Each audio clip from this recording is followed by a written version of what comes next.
Inaugurado o Sejusc em segundo grau, Comarca de Trindade recebe a Coordenadoria da Mulher. E hoje você vai acompanhar mais uma emocionante história de adoção. E no nosso estúdio você vai conferir uma entrevista com a juíza substituta em segundo grau, Doraci Lamar. Esses são os destaques do Agenda Judiciária desta semana que já está no ar.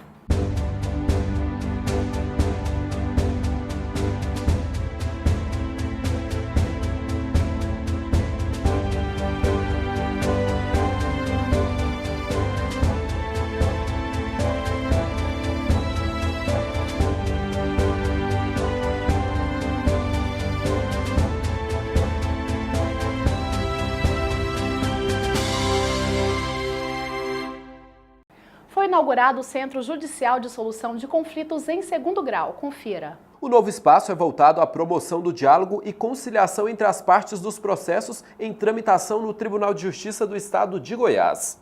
O Centro Judiciário de Solução de Conflitos e Cidadania em segundo grau do Poder Judiciário Goiano fica na sala 161, no térreo do prédio do setor oeste. A partir da instalação desse centro, nós teremos condições de atender a demanda, com relação às questões de conciliação em recurso, em fase de segundo grau.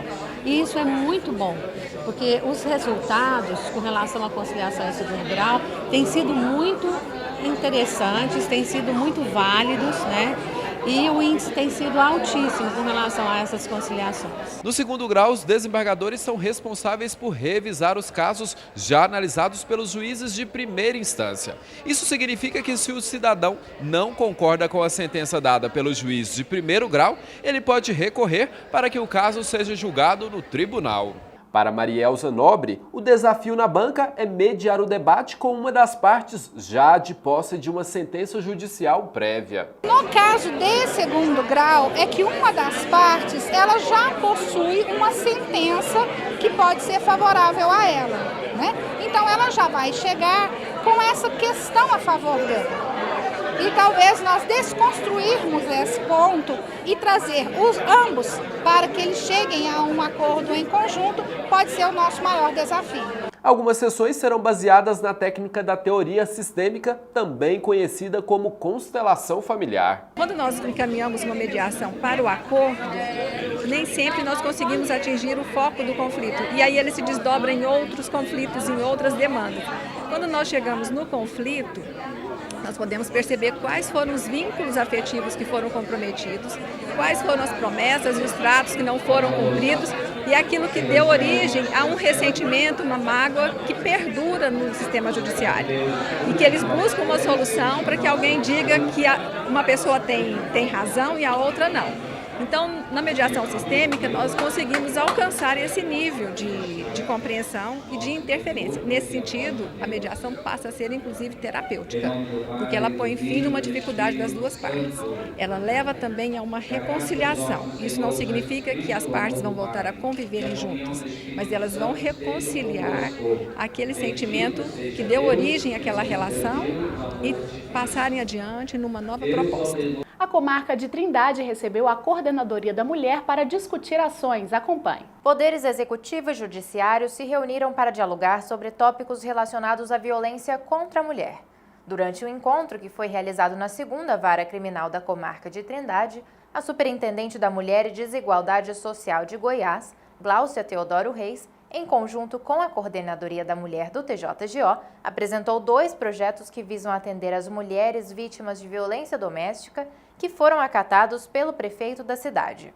Um deles é a criação de um grupo reflexivo e o outro de uma casa de abrigamento. O grupo reflexivo dos autores dos crimes de violência doméstica, ele tem por objetivo a fazer um trabalho terapêutico com os homens, que são os agressores, e na recuperação deles, ou seja, para que não haja reincidência ao crime, porque infelizmente é um crime que há alta reincidência e todos os trabalhos que nós temos feito no interior do estado e na capital têm tido praticamente nenhuma reincidência. E agora nós vamos, a partir de agosto, implementar esse trabalho aqui na cidade de Trindade. E o outro que nós apresentamos também ao prefeito é a criação de uma casa de atendimento à mulher, onde nessa casa terá um abrigamento provisório E terá também uma assistência social, psicológica e jurídica às mulheres vítimas de violência que necessariamente não precisam de abrigamento. Essa casa também tem por objetivo a realização de cursos de capacitação para o ingresso da mulher no mercado de trabalho. Enfim, é um atendimento global e visa, de fato, diminuir a violência no município, que tem altos índices ainda. E é justamente a preocupação com os altos índices de violência contra a mulher que tem mobilizado o judiciário da comarca. Na segunda vara criminal, tem-se feito uma força-tarefa para realizar 40 audiências em um dia, todas as semanas até o mês de novembro. Estamos com um quantitativo de processos superior a 1000, né, todos envolvendo violência contra a mulher.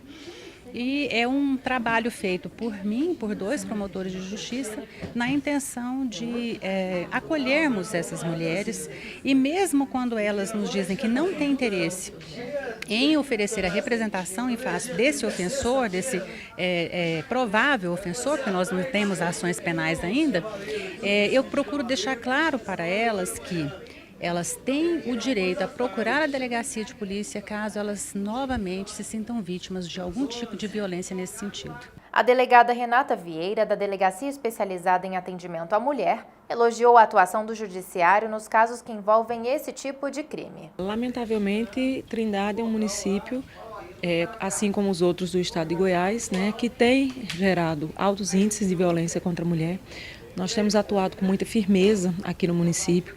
Temos tornado esses inquéritos muito mais céleres na tentativa de fazer com que esses agressores percebam que a Lei Maria da Penha que ela é realmente aplicada, né? Temos uma parceria muito boa com o Ministério Público e o Poder Judiciário. As medidas protetivas são concedidas de forma muito célere e são cumpridas de imediato. O prefeito Jânio da Rua explicou que a parceria entre as distintas esferas dos poderes são de suma importância para melhorias para a população. A prefeitura não tem instrumentos, todos os instrumentos necessários para desenvolver um trabalho que não seja junto com o governo de Goiás, através da Superintendência de Direitos Humanos e da Mulher, e também do Judiciário, do Ministério Público, para que nós possamos ter êxito aí nessa tarefa tão importante aí de diminuir a criminalidade e a violência contra a mulher. Durante a reunião, a desembargadora Sandra Regina Teodoro Reis também anunciou o plano de criação de um juizado especializado na comarca. À frente da Coordenadoria da Mulher desde março, ela acredita que o balanço das atividades do grupo tem produzido resultados positivos para a sociedade. Nós já conseguimos instalar 2 varas, nós estamos pegando algumas comarcas que não pode, só tem uma vara, por exemplo. Nós estamos levando todo esse layout da vara da mulher e já está tendo um atendimento como se existisse naquele lugar uma vara da mulher. Nós fizemos uma estrutura, um estudo, então já está crescendo muito. Lá no Fórum Criminal, aquela rede que tem lá de atendimento, a ofensora, a vítima, ela tem crescido muito. Esses dados aumentaram muito nesse ano. De 540 ofensores que têm sido atendidos, só 12% reincidiram, recebi estatística hoje. Tem sido muito bom. E temos esse projeto junto com a doutora Glaucia, com o Estado, que quando eles já estão numa fase que podem sair do judiciário, estão indo para as casas que eles têm nos bairros que estão atendendo eles também. Então, isso aí tudo tem melhorado muito e eu estou muito satisfeita com todos os aparatos, as consequências que temos tido lá. E a seguir, no quadro Justiça em Foco, você confere uma entrevista com a juíza substituta em 2º grau, Doraci Lamar. Ela vai falar sobre as atividades da conciliação. É daqui a pouco.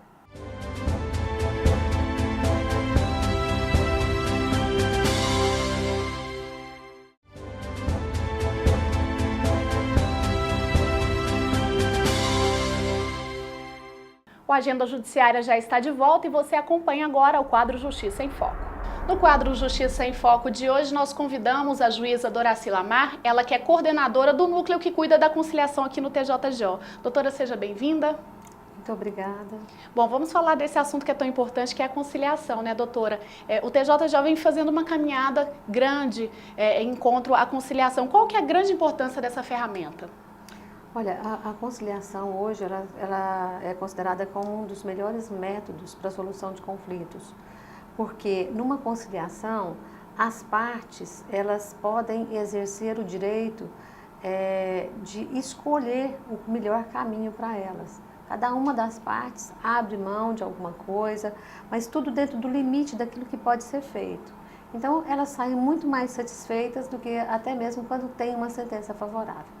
Certo, e a gente tem um sucesso muito grande aqui no TJGO do Sejusc, que são centros, né, de conciliação, no primeiro grau. A gente vai ter nós já temos o do segundo grau, mas primeiro eu gostaria que a senhora falasse do primeiro grau, que já é esse sucesso, que nós temos várias unidades já aqui no estado, né? Nós já temos 55 centros instalados no estado de Goiás, né? Dos quais 8 são aqui em Goiânia e os demais são no interior. E esses centros de conciliação, eles funcionam permitindo que as partes façam acordos processuais ou pré-processuais nesses centros. E nós tivemos agora, então, recentemente, a inauguração da primeira unidade de Sejusc para o segundo grau. Qual que é a principal diferença, doutora? Quais tipos de ações serão cuidadas nesse Sejusc? No Sejusc de segundo grau, nós trataremos da conciliação dos processos que já encontram-se em fase de recurso. Esses processos serão levados para o Sejusc a requerimento das partes, por determinação do relator de ofício ou então mediante requerimento do coordenador do centro, né, que poderá solicitar alguns processos para que o relator envie para a realização de audiências de conciliação. E existe um grande número de ações que vão poder ser trabalhadas nesse Sejusc? Sim, todas aquelas em que for possível fazer a conciliação, né? Esse possível quer dizer do ponto de vista jurídico, sendo possível a conciliação, eles poderão ser mandados para o Sejusc. Doutora Doraci, qual que é a principal função e a principal responsabilidade do núcleo permanente em relação à organização e o funcionamento desses Sejuscs? O Sejusc receberá os processos, né, e providenciará a intimação para que as partes compareçam. E no Sejusc será realizada essa audiência de conciliação. Isso permitirá que o processo se resolva mais rapidamente, né, e trará maior satisfação para as partes. Doutora Doraci, uma pessoa que tem já um processo em segundo grau, como é que ela faz para levar essa ação para a conciliação? Olha, a pessoa que já tem algum processo em grau de recurso no tribunal, se ela quiser levar o processo para a conciliação, ela deverá fazer uma petição endereçada ao relator do processo pedindo que esse processo seja remetido. E isso é feito rapidamente? É bastante rápido, imediatamente, desde que o relator defira, né, que ele mande o processo para o Sejusc. Certo, e a gente tem, como a senhora disse, vários centros, né, de primeiro grau e temos também a expectativa, né, e a meta de inaugurar mais alguns aí até o fim do ano, doutora? A nossa meta, a meta do Tribunal de Justiça é que nessa administração, nesses 2 anos, né, sejam inaugurados, no total era para acrescentar 20 Sejuscs. Nós já inauguramos 3, 4 com esse Sejusc segundo grau, então temos aí uma meta para inaugurarmos mais 16. Mas, se for possível, nós queremos deixar, né, em todas as comarcas do estado de Goiás, o ideal é que tivesse um Sejusc. Certo. Doutora Doraci, eu queria só que a senhora, para finalizar, fizesse uma análise de como tem sido esse trabalho nos centros de conciliação. Realmente tem tido uma conscientização que realmente a conciliação é um caminho mais rápido e realmente eficaz? Olha, conciliação é uma mudança de paradigma, né? Nós fomos treinados para litigar, para brigar e para lutar pelos nossos direitos. A Constituição de 1988, ela trouxe uma conscientização para o cidadão brasileiro de muitos direitos que às vezes ficavam esquecidos. E isso incentivou muito esse demandismo, essa busca dos direitos do Poder Judiciário. Hoje nós sabemos que a melhor solução, a melhor forma para resolver conflitos é pela mediação.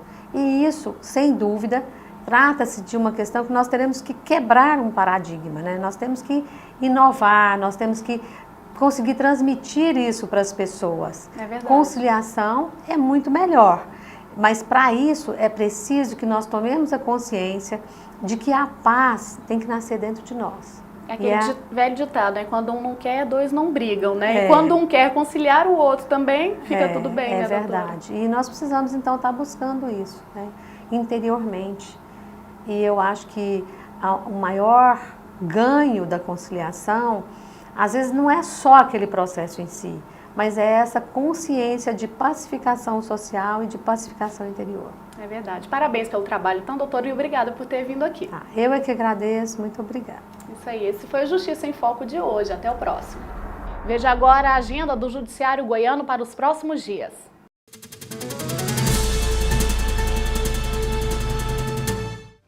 No dia 29, às 16 horas, será inaugurada a Sala de Atendimento em Saúde no Fórum Civil da Comarca de Goiânia. No dia 30, o programa Amparando Filhos será implantado na Comarca de Piracanjuba. A cerimônia de lançamento será às 14 horas.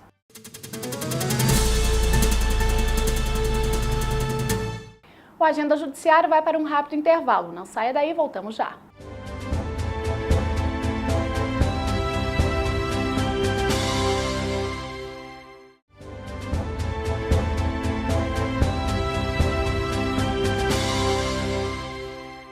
O Agenda Judiciária já está de volta e você confere agora as oportunidades de cursos e concursos disponíveis no Poder Judiciário.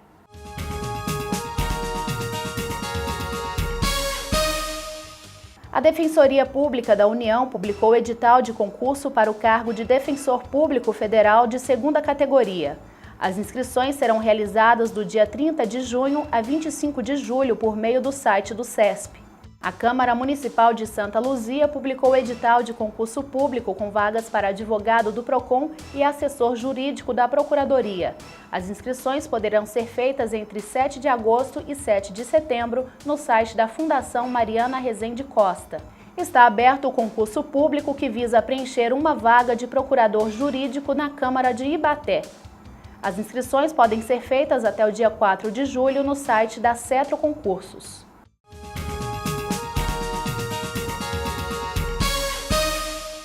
Confira agora algumas decisões tomadas pelos magistrados do TJGO nos últimos dias. Universidade deverá matricular estudante aprovado em medicina sem ter concluído o ensino médio. O Instituto Master de Ensino Presidente Antônio Carlos, o IMEPAC, localizado em Araguari, no estado de Minas Gerais, deverá efetuar a matrícula de um estudante no curso de medicina da instituição. Ele foi aprovado no vestibular quando ainda cursava o terceiro ano do ensino médio em Colégio de Goiânia.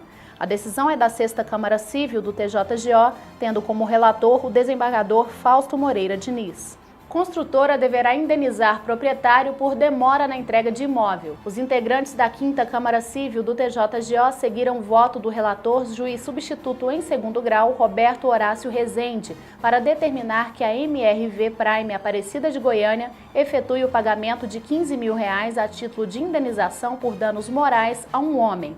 Ele adquiriu um apartamento cuja entrega estava prevista para janeiro de 2010, mas que só foi entregue 1 ano e meio depois do previsto.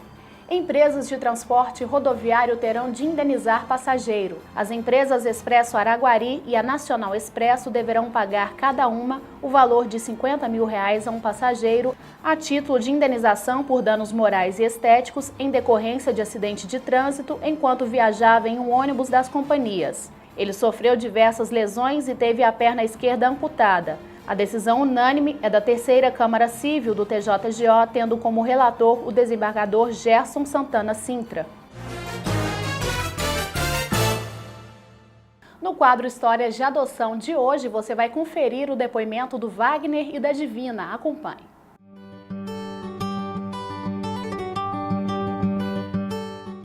A participação nossa nesse processo foi natural. Eu considero natural porque a gente já tinha o desejo de ter filhos adotivos e quando nós fizemos a inscrição, nós colocamos que a gente aceitava até 3 e se fossem irmãos a gente não iria separar e como eles eram irmãos e 3, aí foi os 3 filhos que Deus nos deu. Nós nos preparamos para isso previamente.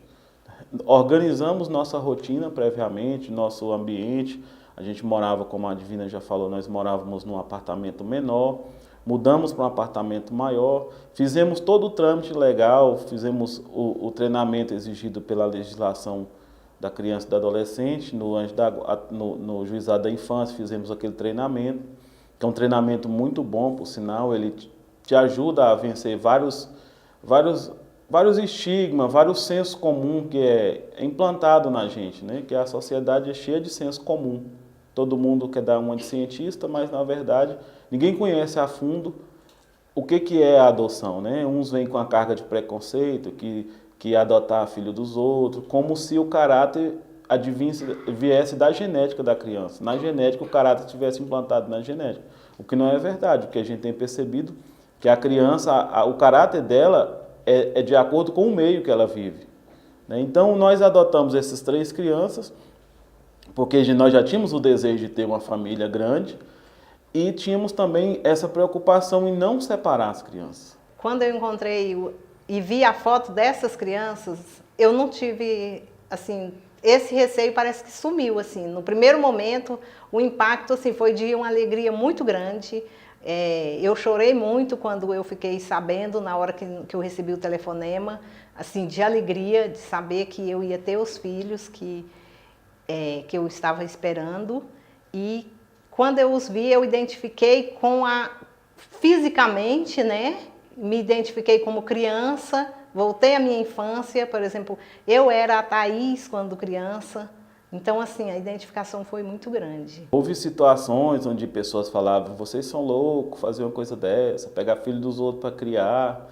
E uma preocupação que a gente teve desde o início foi acostumar os meninos com esse tipo de pergunta, né? Fortalecer o lado emocional deles, porque a gente sabia que as pessoas são maldosas. Talvez não é conscientemente, talvez de uma forma inconsciente.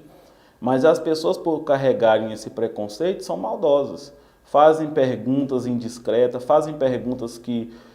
E sua mãe? Você sabe da sua mãe? E o seu pai biológico? E o seu pai de verdade? Como se eu fosse um pai de mentira. Entendeu? Que não é verdade isso. Então, a nossa preocupação maior foi em cuidar das crianças no sentido delas estarem preparadas para esse tipo de situação, porque nós já somos adultos, sabemos como lidar, né? Hoje, assim, é tranquilo, assim, muito tranquilo em relação ao início, a adaptação com as normas, assim, é família mesmo, assim, a gente não tem mais aquela dificuldade de não respeitar a norma. Claro que criança não é fácil em alguns momentos, né? Às vezes não quer fazer tarefa, às vezes quer ver televisão que não é a hora de ver. Então, assim, mas isso é o natural de toda criança. Hoje a gente tem uma vida muito tranquila. Hoje, na minha família mesmo, são tratados normalmente, como se fossem biológicos, desde criancinha, né? Minha família tem super respeito por eles, meus avós, tudo que eles fazem já inclui eles, os filhos do Wagner e tal. Não tem mais essa diferença, né? No começo houve, assim, resistência até por parte da própria família. Não falo família assim, os mais próximos, pai e mãe, mas tios, primos, haviam essa resistência.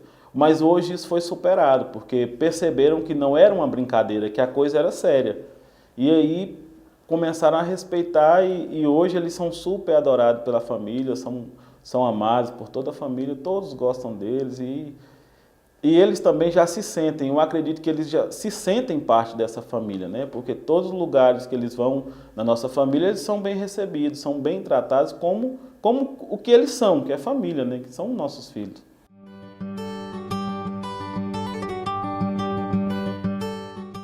E termina aqui mais uma edição do Agenda Judiciária. Obrigada pela companhia, uma ótima semana para você e até o próximo programa.